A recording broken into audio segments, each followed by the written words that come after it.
Grabe, napakalamig po dito sa Salas. Alas 2 po ng hapon ngayon. At tirik na tirik po yung araw sa labas, pero dito sa loob ng bahay ko ay talagang kailangan ko pong mag-jacket. Tama nga po yung may-ari ng HPB Air, bentahan po to ng aircon na matatagpuan sa Salawag, Dasmariñas, Cavite, na dapat ang kunin kong horsepower ay base sa sukat ng aking salas.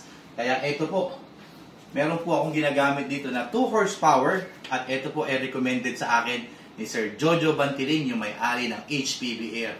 Napakasulit po ng aking pagkuha dito.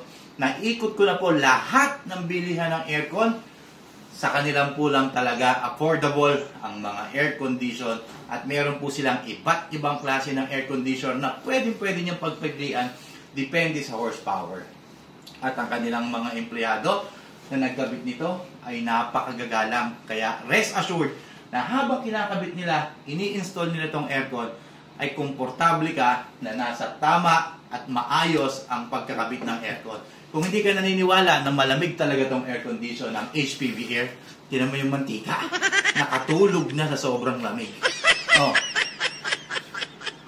So kung kailangan mo ng aircon para maging komportable ang buhay mo at ang buhay at pagpapahinga ng mga anak mo, pumunta ka na agad. HPB Air, matatagpuan sa Salawag, Dasmariñas, Cavite.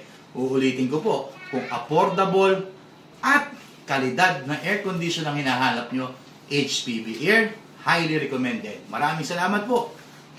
Pow!